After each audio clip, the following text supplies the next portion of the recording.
Good afternoon, Da. Good afternoon, ma'am. Okay, so I'm continuing with whatever I left in the last class. So in the last class, I think I was talking about passing of risk.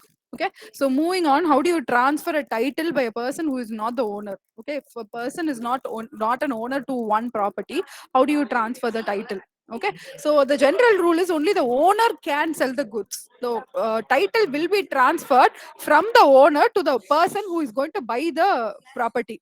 Okay, so conversely, a sale of an article by a person who is not an owner but has authority given by the owner can also sell a property. Okay, let's say that you're going to sell a house, but you as a owner is not here at the moment. You're not here. Okay, you're, let's say that you're overseas. Okay, so someone will represent you and you will give them authority to sell your property, right? So அதோட அந்த Latin maxim is known as nemo dat quod non habet. Okay, or which can be translated to no one can pass a better title than he himself has. That is, only the owner can actually pass the title. Even if I am representing the owner and I am trying to transfer the title to someone else, I am trying in by representing the owner, I'm trying to sell the property, and I'm trying to transfer the title from one person to another. I can merely act as a representative, but I myself cannot give the title to the buyer.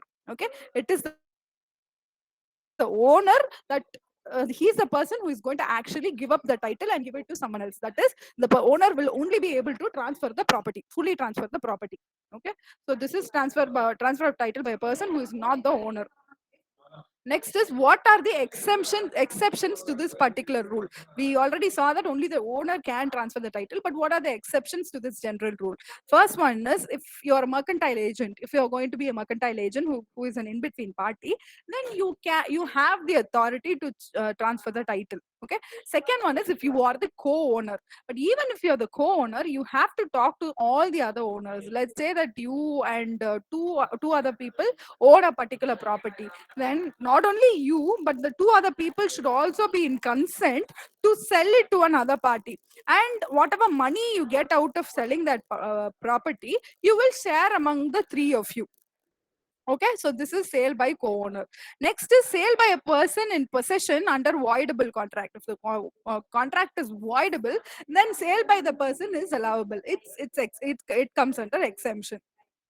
Okay, and sale by a seller in possession after the sale. Okay, after the sale has been carried out, after the contract has been signed, after the person has paid, and after the property has been transferred, after the title has been transferred, after the deed has been transferred, the buyer becomes the owner now. Okay, the title has been fully transferred, so that person can transfer the title in succession. This person can start selling that particular item, okay, by particular property. Okay, so sale by a buyer in possession. Buyer, after the sale is done with, I am the buyer, and I possess the property. I fully possess the property. In that case, I will be allowed to sell the uh, sell the property. Okay, I have full control to sell the property. Next one is called as estoppel. Okay, so what does estope means? First we'll see what does estope mean. Estope is legal principle that prevents someone from arguing something or asserting a right that contradicts. Okay, so if someone is, you are preventing someone from arguing over that particular property, so that is called as your estoppel. Okay, so by estoppel, if you're going to sell the property or transfer the title, then you have exception. Okay, under this rule you have exception. Okay, next is sale by an unpaid seller. Okay, you are the seller to a property, someone wants to buy a property from you. Okay, you have signed the contract, but that person has not paid you the money, has not paid you the money in full, he has not given you money at all. In that case, you can go ahead and sell it to another person. Okay, completely different person, that is completely allowed. Okay, and next one, final one is sale by a person under other laws. Okay, under other laws ku ஒரு example என்ன அப்படின்னா, you, let's say that you are a pawn shop owner. Okay, you own a pawn shop and someone has come and pawned away some property, let's say some gold or the other. Okay, yes, someone has come and pawned away his gold bangle. Okay, and you have given them some money. He is supposed to pay interest as well as they pay the original amount to get back the property. But that person has not done so. He has not paid the interest, nor has he paid the full amount that is due. Okay, in that case, you are allowed to sell the property after contacting the person multiple times and after trying to get the money back from him. Okay, because as a pawn shop owner, you are under the legal obligation to safeguard the goods that were pawned by the pawnee. Okay, so if the person is not willing to pay the interest nor the full amount that is due, then you can sell the property that has been pawned away to you. Okay, any questions idhula? Okay, next one is next one is performance of contract of sale. HOD has come.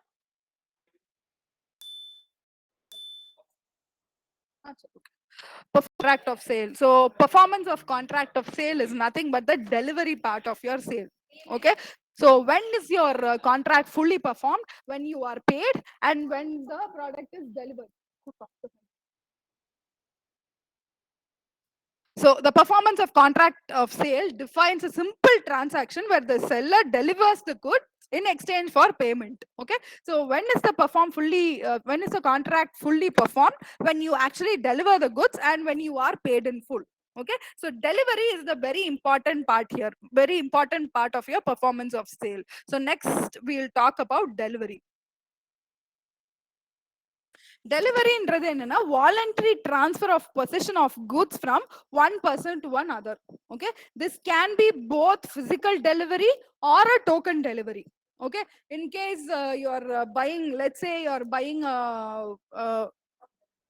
an ice cream, you're paying for an ice cream and you are buying an ice cream. In that case, ice cream will be delivered directly to you. Okay, உடனே கையில கொடுத்துருவோம். Correct தானே? ஆனா let's say that you are buying a big jeep. Okay, ஒரு jeep வாங்குறீங்க இல்ல ஒரு Audi car வாங்குறீங்கன்னு வச்சுக்கோங்களேன். then they'll make a token delivery by giving you the keys of the car. Excuse me, எல்லாம் முடிச்சிட்டீங்களா? Excuse me.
Okay, so sorry.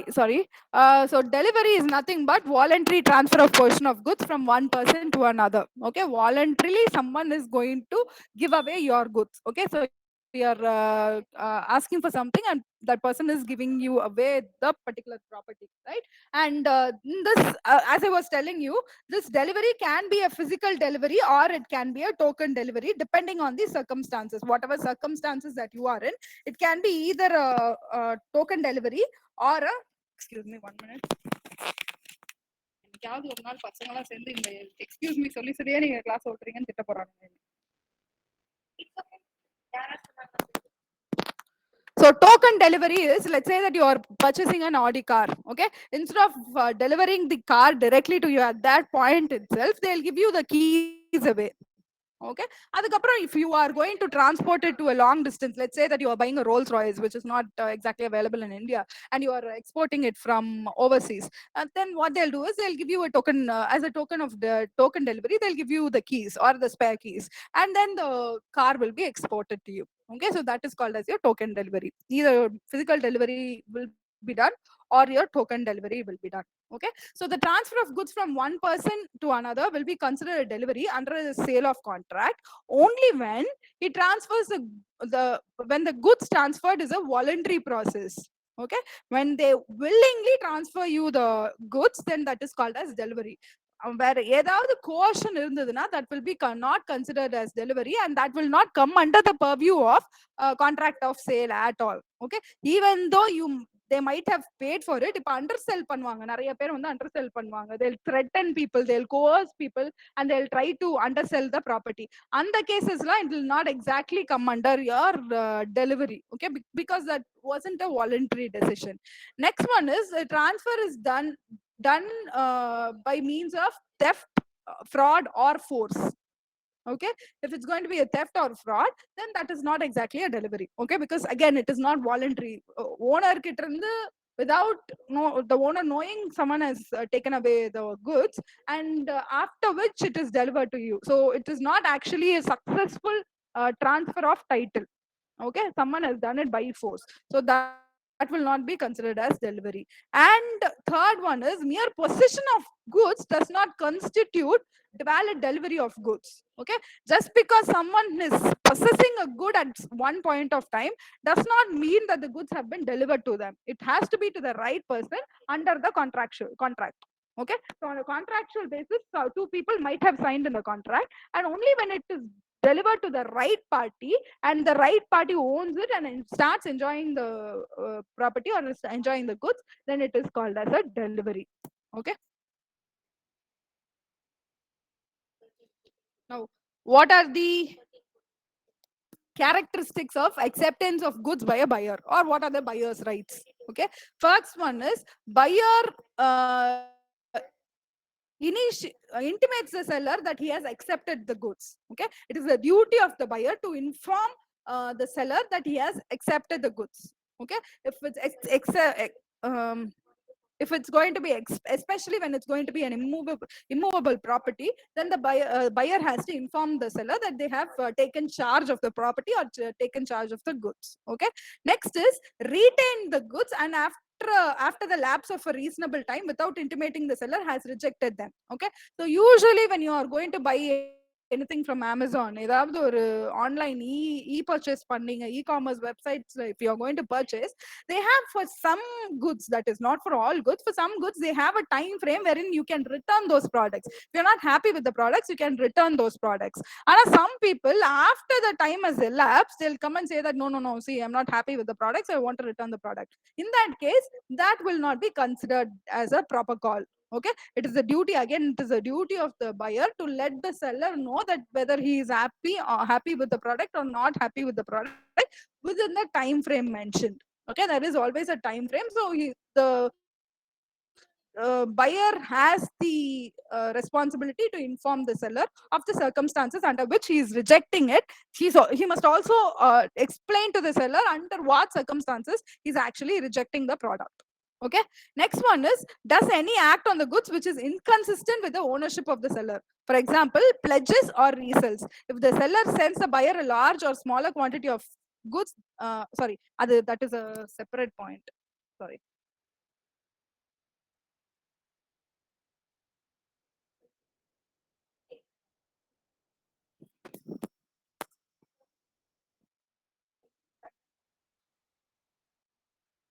Okay, so does any act on the goods which is inconsistent with the ownership of the seller? Okay, so நீ ஓனரா behave பண்ணாம if you are going to get it and again pledge it again, and the improper use, see some of these properties and some of these goods under the contract of sale, see you are always welcome. After buying anything, you are always welcome to resell the product as long as it does not interfere with some laws. Okay, especially இப்ப stock trading எல்லாம் பாத்தீங்க அப்படின்னா, you cannot just buy and sell it. Absentees தான், எல்லாமே absentees தான். So you cannot buy and sell it at a whim. There are some laws that control the buying and selling of shares. Okay, you cannot do it repeatedly and so often, and if there is going to be a pattern, you will be questioned by SEBI. Now SEBI has certain laws under according to which you are supposed to trade your stocks. Okay, so you are supposed to behave as a owner of the particular property and not behave in an erratic manner. Okay, and the owner see, owner of any property means that the person actually keeps the property and enjoys the property. That's usually who is called as a owner, right? And he enjoys in some form or the other, whether he's using the property physically or not, he enjoys it in some form or the other. But if you are going to constantly buy and sell something, then there is going to be a pattern, and the pattern will be questioned. Okay, fine. Okay, finally, if the seller sends the buyer a larger or small quantity of the goods than ordered, then the buyer may reject the whole package. Okay, so if he's sending more than what you have ordered or less than what you have ordered, then the buyer may reject the whole package or accept the whole package and claim for damages. Okay, and if it's going to be large quantity, he accepts only the quantity that he has ordered and rejects the rest.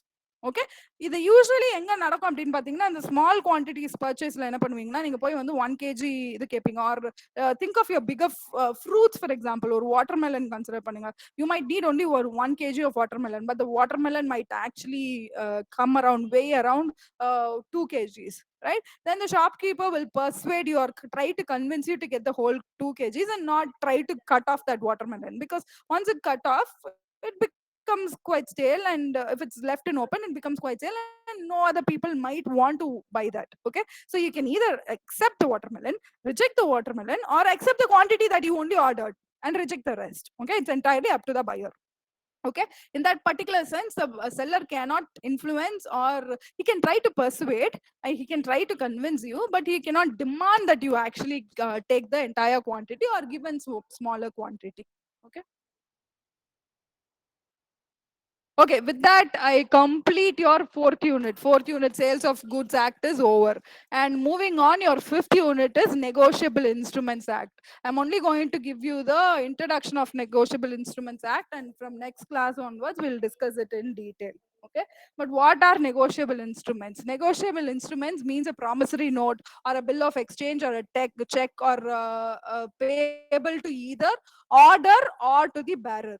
Okay, someone is ordered or someone bears those instruments. Okay, these negotiable instruments. But what are negotiable instruments? It might be either a promissory note between two parties, that you promise something and you tell them that you will pay back the amount, or you will give the property back to them, or whatever, right? So promissory note or a bill of exchange or a check. Okay, and this Negotiable Instruments Act came into force in 1881, and it extends to the whole of India except Jammu and Kashmir. Now, Jammu and Kashmir, they have certain laws of their own, and this Negotiable Instrument Act does not completely apply to Jammu and Kashmir. All right, so the act deals with three specific cases of negotiable instruments. One is your promissory note, another one is your bill of exchange, and third one is your check.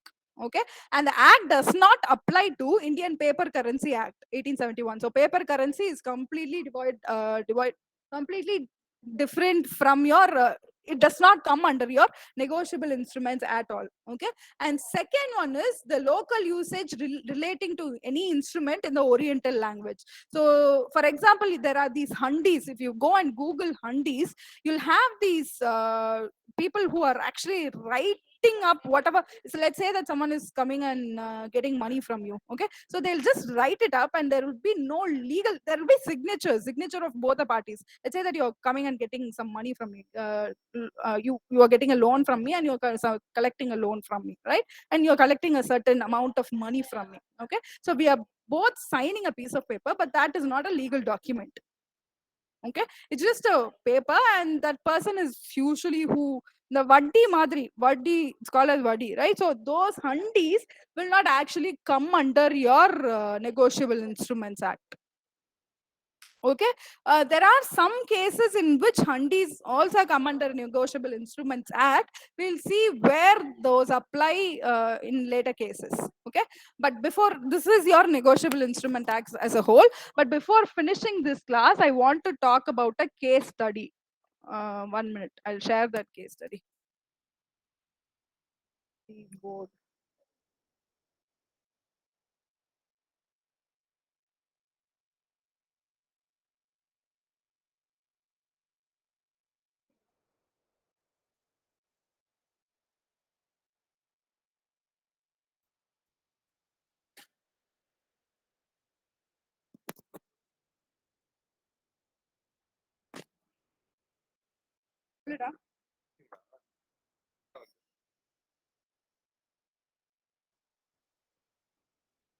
அந்த quotes மாதிரி போடுங்கடா. இங்க ஒரு பெரிய கோட்டு, இங்க ஒரு அந்த double quotes இருக்குல்ல, அதை போட்டீங்கன்னா தான் கோட்டுன்னு தெரியும். இல்லனா இது ஏதோ வந்து மிஸ்பிரிண்ட் ஆன மாதிரி இருக்கு. ஏதோ ஒரு பேஜ்ல வந்து தெரியாம எதையோ ஒண்ணு போட்ட மாதிரி இருக்கு. அந்த கோட்ஸ் போட்டீங்க இல்ல, ரைட் சம்பர் கோட்ஸ் எங்கேயாவது எழுதுங்க.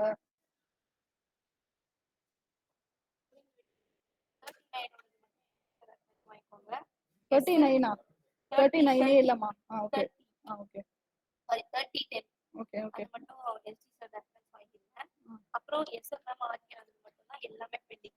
அந்த இது போட்டிங்களா, அந்த 3B க்கு 3 அந்த 2B அட்டெண்டன்ஸ் போட்டிங்களா? 30 மட்டும் அது மட்டும் போட்டு அதை மட்டும் போட்டு கொடுக்குறேன். அதுல இருக்குல்ல 3B அட்டெண்டன்ஸ் இருக்குல்ல.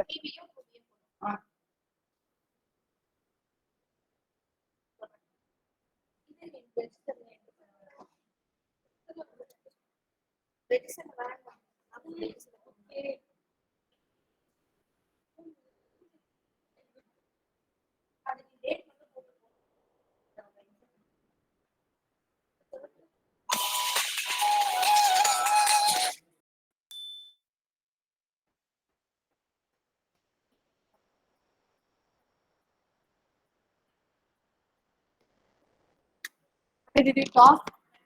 Did you talk to him?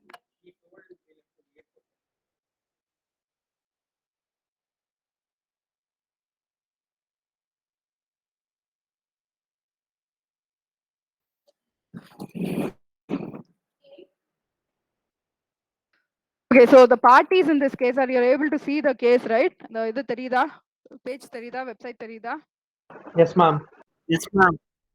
இன்னும் கொஞ்சம் பெருசா போடுறா, இந்த கொட்டேஷன் இன்னும் கொஞ்சம் பெருசா போடு, இன்னும் கொஞ்சம் பெருசா இருக்கு, அது கோட்டுன்றது தெரியணும், அவ்வளவுதான். சரியா?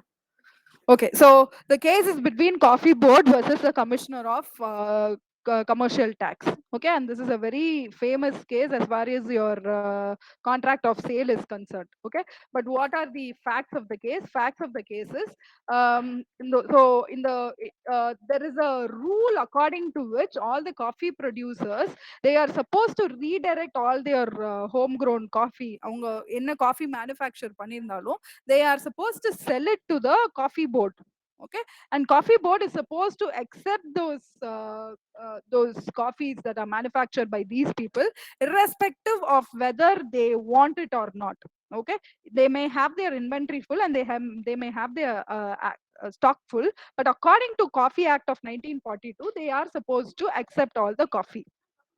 Okay, and this particular case is between this Coffee Board and Commercial Tax, because this Coffee Act, this Coffee Board, they say that since this is bylaw, I'm accepting the coffee bylaw. The Coffee Board is accepting this is a mandatory delivery, right? There is no volunteer பண்றாங்க, but this is a mandatory delivery to the Coffee Board, and since we are accepting, we are forced to accept. By law, we are forced to accept the coffee. We don't have to pay taxes. Okay, and they are also invoking Article 286, which says that if your goods are going to be export to Article 286 of the Constitution, Indian Constitution itself. So in the edathula theriyum, so they claim that they are immune under Article 286 of the Constitution, because Article 286 states that when you are actually going to export something, directly going to export, and if you are going to be the third party between the player and the exporter, between the seller and the exporter, then you need not pay tax. So in the ரெண்டு வச்சு அவங்க என்ன சொல்றாங்க அப்படின்னா, we are just acting as an agent here. right? We are getting it from the coffee manufacturers and we are going to sell it to the general public, or we are going to, this is mostly export material coffee, so we are going to export it, so we do not need to pay tax அப்படின்ற மாதிரி சொல்றாங்க. And it goes to the high court. Initially it goes to the high court, and the high court rules that no, see, this, even though this is a mandatory delivery, still this comes under the purview of Contract of Sales Act, because there is always a consideration, right? There is always a consent, and you are paying for that coffee. You are consenting to buy that coffee and you are paying for that coffee. So you are, there is, even though it is a mandatory delivery, this is also a mandatory acceptance. There is acceptance from your side, there is consideration from your side. So this will come under the purview of under the purview of Sales Act. And another thing is, they say that the high court says, okay, that was not claimed by the high court, so இதுதான் high court சொல்றாங்க. So again என்ன பண்றாங்கன்னா, the coffee board, they go to the Supreme Court. Okay, so Supreme Court போறப்ப என்ன சொல்றாங்கன்னா, again the commissioner of taxes, the commissioner of commercial taxes, they are invoking this coffee board is Coffee Board of Karnataka. Okay, so this was a case between commercial tax and Office of Commercial Tax and the Coffee Board of Karnataka. So on the other side, the respondent also, they claim that the Commissioner of Commercial Taxes, they've also invoked, they had also invoked the Karnataka sales tax and claim that according to this provision, the board is under the liability to pay tax. Okay, so the state had its own revision of sales tax, and according to that revision, they are supposed to pay tax. Okay, and Supreme Court la enna solranga, you cannot exactly invoke Article 286 of the Indian Constitution here, because not all of the coffee that you are buying from the coffee manufacturers are of export quality, and the nature of export sale is vastly misunderstood by the coffee board அப்படின்ற மாதிரி சொல்லிடுறாங்க. Okay, but in the end the coffee board had to pay the taxes.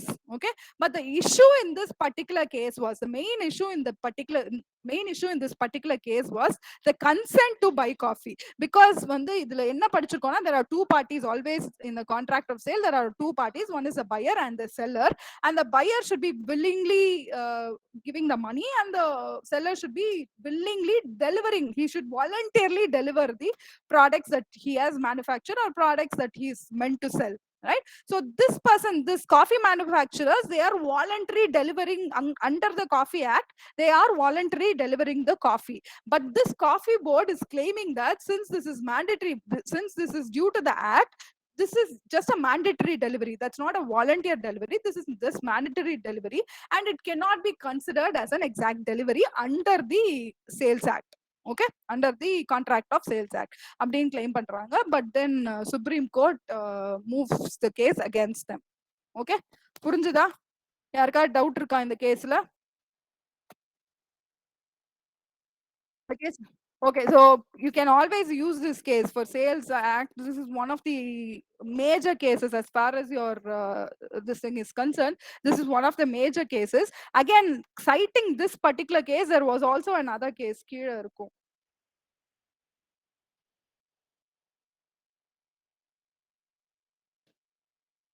So there was also this other case. See, in this case, this is again Indian Coffee Board versus the state of Madras. Back then, way back then, even before Tamil Nadu, appa vandu irundhathu. Okay, so this was Indian Coffee Board against the state of Madras, and it was held that there was no contract either express or implied between the board and coffee grower. Okay, and இது வந்து என்னன்னா, it was a completely different case, because the in case of Coffee Board against commercial tax, there was always this immunity provided by Karnataka sales tax. But in the case of the state of Madras, they did not have that particular provision, and they did not have sales. That provision was not there in the sales. Sorry, the provision was not there in the Madras Sales Act. Okay, there should have been some sales tax for the state of Madras, and on the provision it was not there in the state of Madras Sales Act. Okay, so they did not have this immunity. Indian Coffee Board, they did not have this immunity. Sorry, state of Madras, they did not have this immunity. So Indian Coffee Board, you need not pay taxes in சொல்றாங்க. So different cases la different இது வந்திருக்கு, but this is one of the mile mark cases, landmark cases as far as your contract of sale tax is concerned. Okay. Okay, please switch on your cameras.